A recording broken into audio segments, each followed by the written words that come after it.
It started off like any other Monday morning. His alarm rang at 7:15, as it did every morning.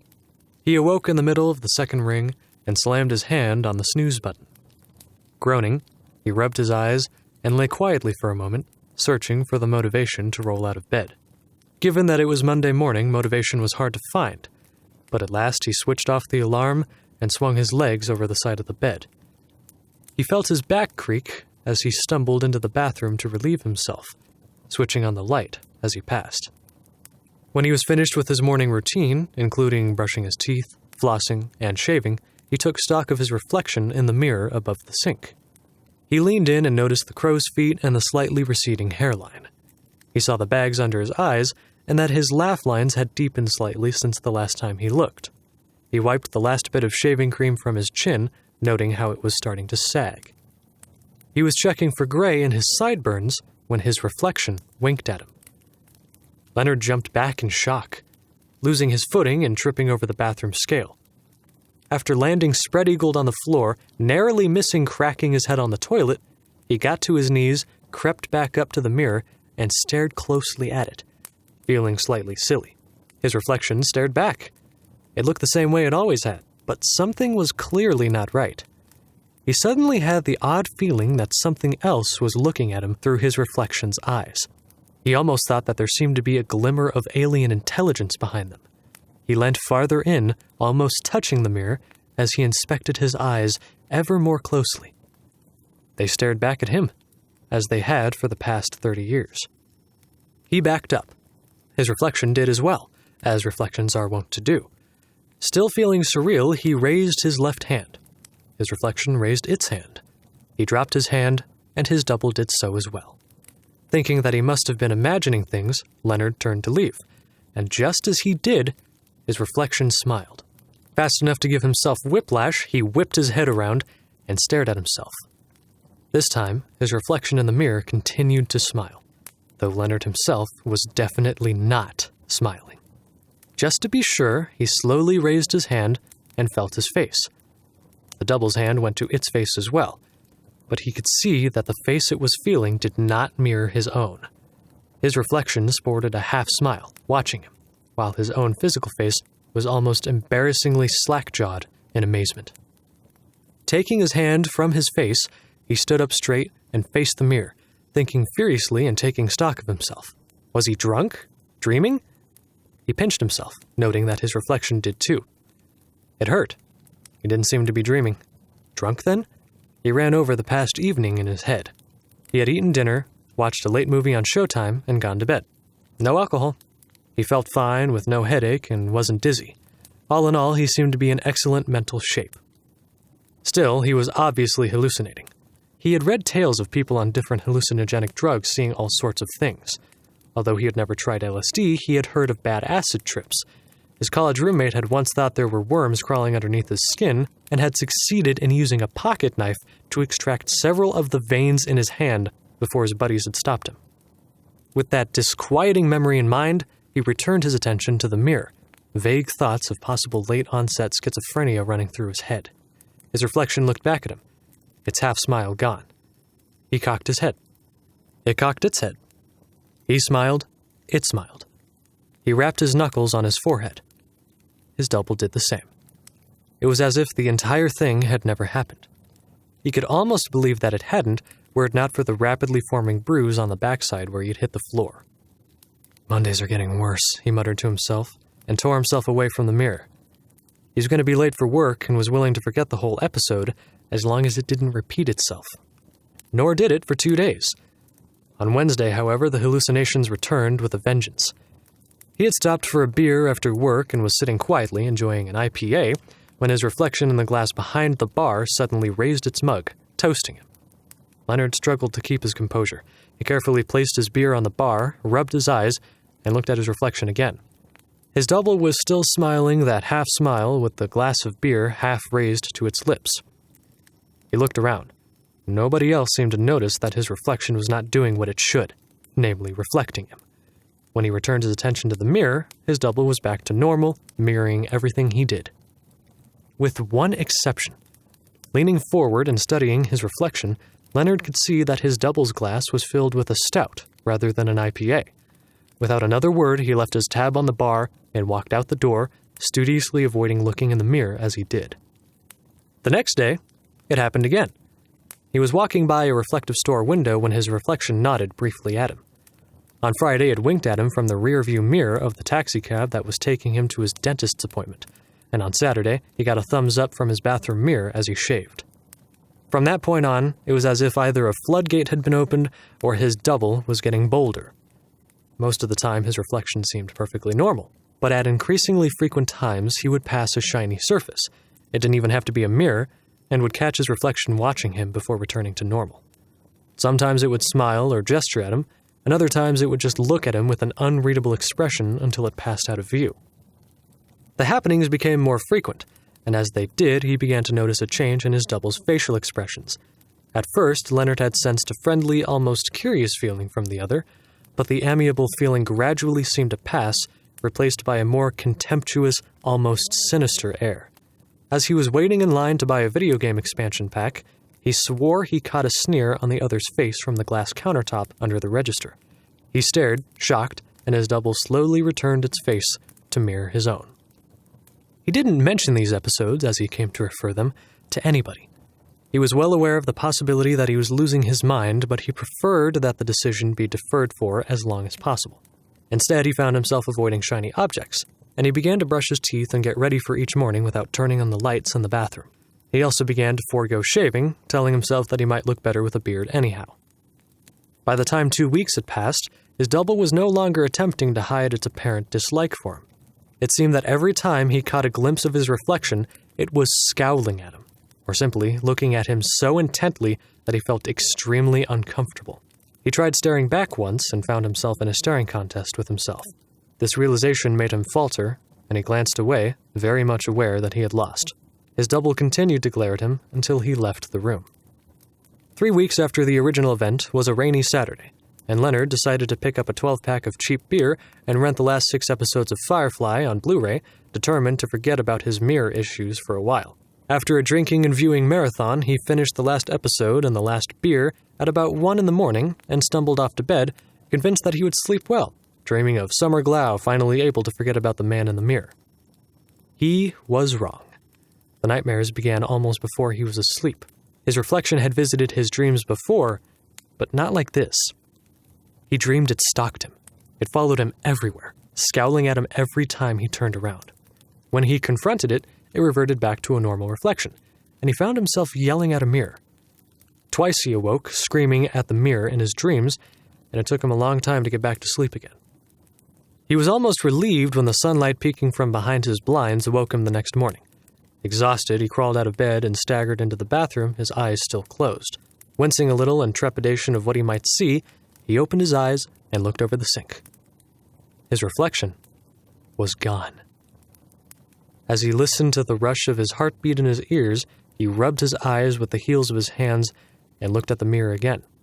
His double was still missing, and as he looked, he gradually became aware of something he had totally missed at first glance. Written on the mirror, in shaky handwriting, at about eye level, were 2 words. Want out. Feeling the hair on the back of his neck stand up, Leonard attacked the mirror with the hand towel. Meaning to wipe the words into oblivion, he found himself rubbing furiously at the surface of the mirror, but having no effect on the words, which seemed to be written in black magic marker. They were on the other side of the glass. Leonard stifled a whimper and ran out of the bathroom.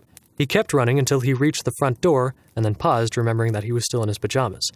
He stopped, panting, and looked around. It had been strange enough with his reflection acting the way it did, but somehow having it disappear altogether was infinitely worse. When he had caught his breath and collected himself, he forced himself to walk back to the bathroom, avoiding looking into reflective surfaces as he passed. He got to the bathroom, flipped on the lights, and faced the mirror, ready for what he would see. His reflection was back, looking at him with a sardonic smile on its face. For a moment, Leonard almost forgot that the person looking back at him was supposed to be a reflection of him, because although the person staring back at him looked exactly like him, his posture differed completely from Leonard's. Leonard slumped, but his double stood tall, arms crossed, watching him. Leonard rubbed his eyes, struggling to understand. His double remained still, keeping his eyes on him. Finally, as he returned his full attention to the mirror, his double moved. It moved its mouth soundlessly and then made a cryptic gesture with one hand toward the mirror. Almost immediately, Leonard noticed that his right arm was getting cold. It felt at first as if he had merely dunked it into cold water, but as he looked at it, the sensation of being flash frozen got stronger. There was some pain as the chill deepened, but in the space of about 20 seconds, his arm was completely numb from the shoulder to the fingertips. Disbelieving, he shook his arm, trying to get the blood to circulate again. His hand stayed still. Dumbly, he tried to shake it again.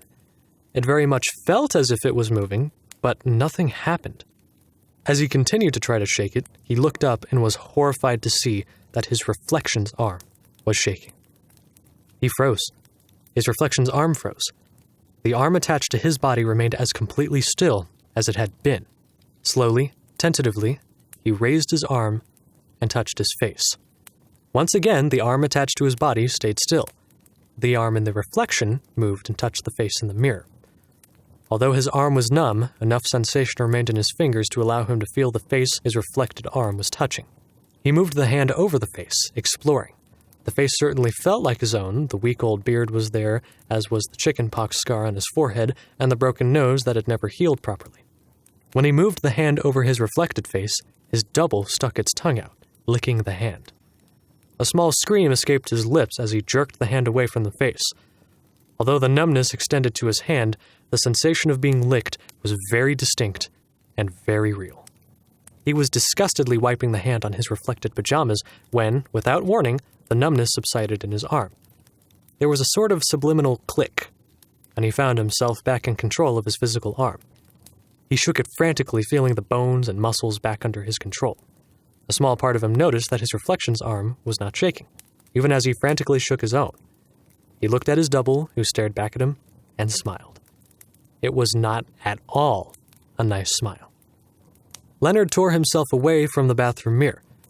The hangover he had expected this morning was forgotten as he tried to digest what had just happened. His double was obviously no longer simply unfriendly, but was actively looking to harm him.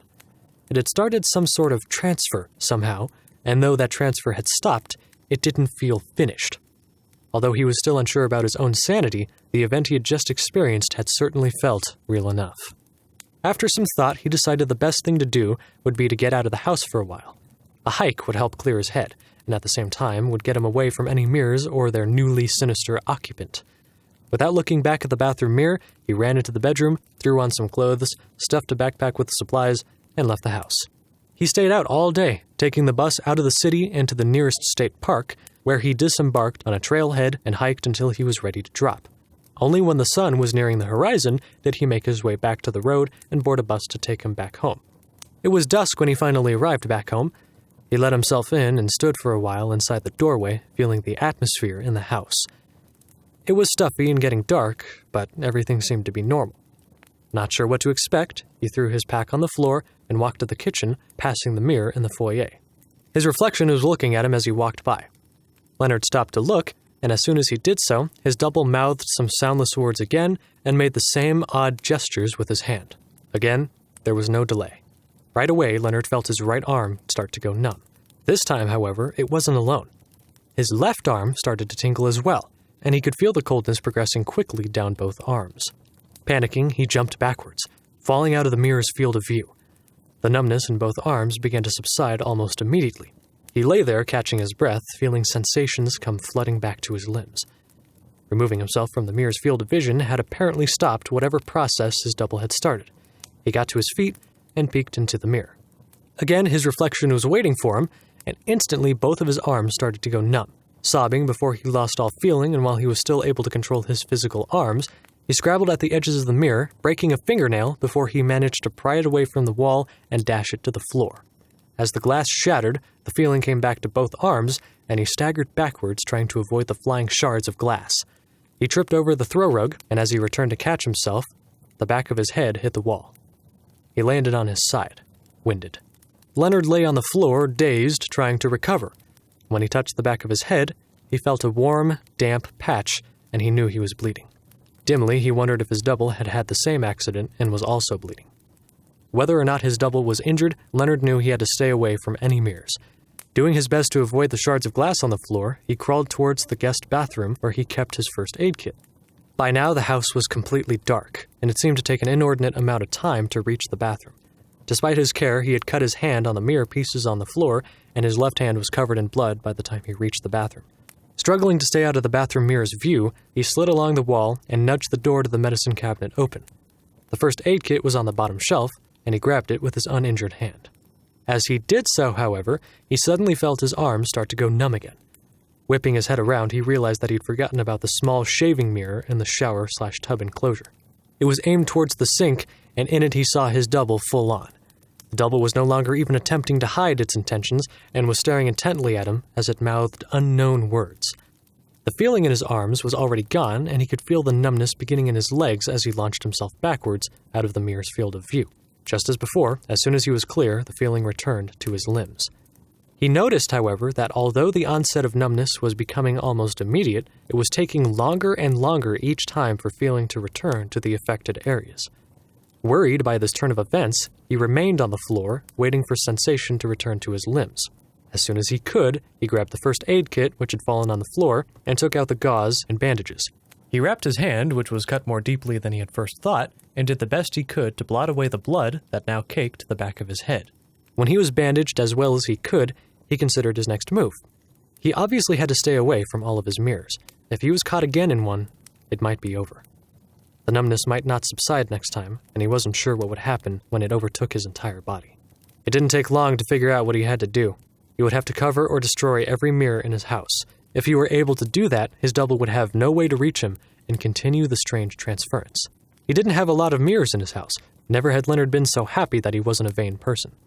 Staying low to the ground, he crawled over to the tub enclosure and peeked over the side of the bathtub. The shaving mirror was aimed high, and he could reach up underneath it without being seen. He hugged the wall, stood up, and grabbed the mirror from behind. Ripping it off the shower head mount, he dashed it to the tub, where it shattered. He quickly threw the shower curtain closed and turned to the wall where the towels were hung. He pulled a towel from the towel bar and in one smooth motion turned and threw it over the bathroom mirror. His efforts were successful. He felt no onset of paralysis, and both mirrors in the room were out of commission. Gasping for breath, his left hand throbbing, Leonard slumped against the wall, considering his next move. He tried to map out his house in his head, but he was having trouble remembering exactly how many mirrors were in his house and where they were. He would have to find and cover or destroy them without being seen by his double, and if he missed one and entered its field of view, he knew it would be all over. Leonard also knew that he had to get moving, as the longer he lay there, the harder it would be to move. He knew there was a mirror in the hallway, so he decided to call that his next target. Because there were no more towels in the bathroom, he would have to grab something from somewhere else. Directly across the hallway from the bathroom was the spare bedroom, where he stored extra blankets. They would have to do. Luckily, the door to the spare room was ajar. Leonard steeled himself, took a deep breath, and launched himself across the hallway, rolling into the opposite doorway without incident. Either his double wasn't aware of his intentions, or he had simply moved too fast to be caught. He found the stack of extra blankets and grabbed the first one. He would have to run into the hallway and launch the blanket at the mirror before his double could react. Staying low to the ground, he peeked around the corner of the doorway, locating the mirror at the end of the hall. It seemed very far away and very high up, but there was nothing he could do about it now. Grabbing the blanket with both hands, he took another deep breath and launched himself towards the mirror. His double was waiting for him, and he was barely halfway down the hall when he felt the numbness begin again in his arms. He couldn't afford to hesitate. Ignoring the lack of sensation, he charged towards the mirror. He still had enough control over his arms to raise them, holding the blanket, and just before he lost all feeling, he threw it over the mirror. It was a perfect shot. The blanket was lightweight and settled neatly over the mirror, covering it completely from top to bottom. Leonard sank to his knees and caught his breath, feeling the sensation slowly, very slowly, return to his arms.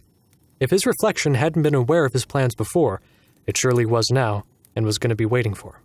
It was going to make things difficult. After adjusting the blanket over the hallway mirror to make sure it wasn't going to come off, he returned to the spare bedroom and thought for a moment. His next target was going to be in his own bedroom. The full-length mirror in there was going to be difficult as it surveyed the entire room, including the doorway. He didn't think he'd have time to get to it and cover it before his double was able to continue its plan. He would have to destroy it. Fortunately, he kept his toolbox in the spare room, and it took him only a few seconds to dig through his tools and find his hammer. The hammer was a satisfying weight in his hand as he crept towards his bedroom door. The door was closed, so he had the element of surprise, but he would have to burst into the room and break the mirror in the space of a few seconds or less. He briefly considered throwing the hammer, but decided against it.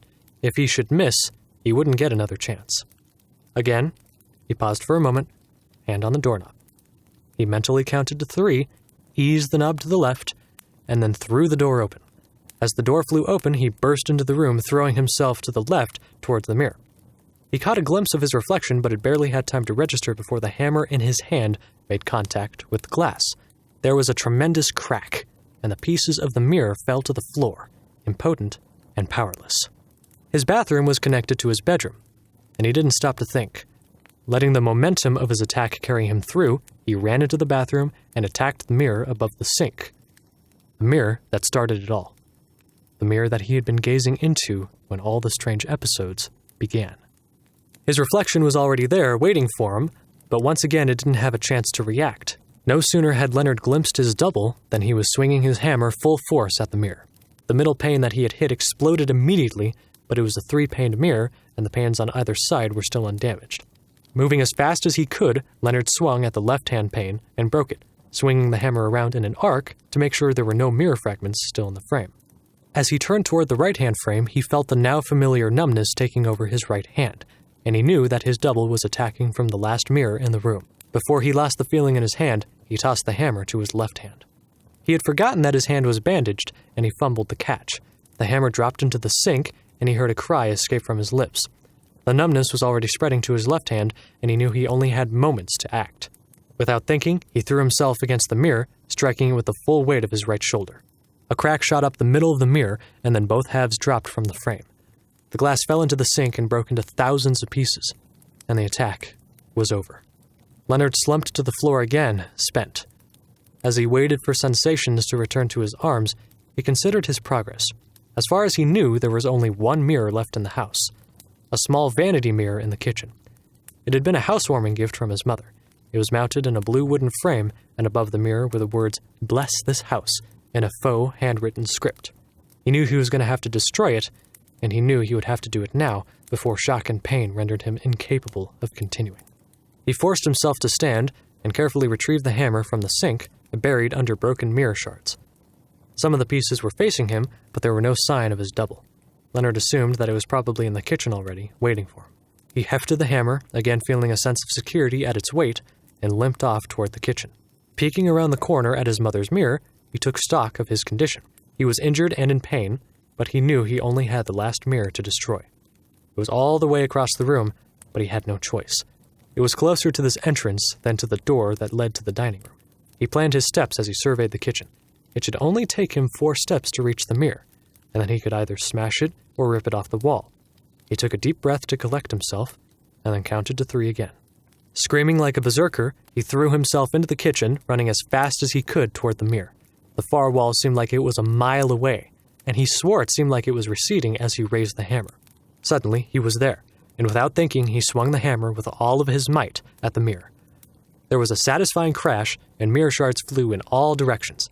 He instinctively raised a hand to protect his face and felt pieces of glass raining on his arm. Then it was over, and he stood quietly trying to catch his breath. His heart was pounding in his ears, and it felt like the wound on the back of his head was bleeding again. But the struggle was over, and he had won. And without warning, in the blink of an eye, both arms went numb. Leonard flung his head up, trying to figure out what was going on. He had broken or covered all the mirrors. There were no more in his house. He should have been safe. As he felt sensations start to fade, he frantically looked around, trying to find the source of the attack. That's when he saw his toaster. Sitting on the edge of his counter next to his microwave, his toaster was polished to a mirror-like sheen and pointed directly at him, and staring at him from within its depths was his double. There was a smug look on its face as it mouthed words, and both of its hands made gestures that Leonard didn't understand. Lurching forward, he struggled to use his unresponsive arms to knock the toaster from the counter. He hit it with his shoulder, hurling it to the ground, but as it fell, he lost feelings in his feet, and he fell as well, landing directly in the path of its reflection. The feeling in his left leg was gone, and his right leg was fading rapidly, with the numbness progressing from his toes to his crotch. He struggled, fighting the encroachment, but it was too late. His physical body wasn't moving anymore. Out of the corner of his eye, he saw the body of his reflection lying on the ground, flopping its limbs as if it were having a seizure, and he realized that he was watching his own attempts to struggle. With his crotch numb, the loss of feeling spread through his body like a wildfire. The sick feeling in the pit of his stomach disappeared as well, for which he was actually grateful. After he lost feeling in his chest, Leonard barely had time to whimper as the effect moved up his neck into his face and head. It was as if he were dunking his head in ice water. A sudden silence made him realize that he had been screaming and had suddenly stopped, and that his vocal cords were no longer his own. He tried to speak, but his tongue was gone, and he could no longer feel his face. There was no sound, though he wasn't sure if it was because the house was silent or because he had lost his hearing. His eyes were the last to go. The last thing he saw before the darkness took over was his own hand, no longer under his control, waving in front of his face as if to say goodbye. Renaud lay still, catching his breath, feeling the transfer complete itself. When it had finished, he levered his arm underneath and lifted himself to his knees, feeling like a child. What a strange world. Moving was difficult, and the air was thicker somehow, more real. His shoulder hurt, his hand throbbed, and he was dizzy from the battle. He knew he would have to learn to read again, and the concept of sound was a new one. Still, it had been worth it. Moving carefully, he got to his feet, ignoring the pieces of glass scattered all over the floor. He would pick those up later. Picking up one foot and then the other, he shuffled to the front door and stepped outside. The sun was just peeking over the horizon, and the simple beauty of it was inspiring. A thought hit him, and he pursed his lips and blew. He was struggling to learn to whistle as the sun came up.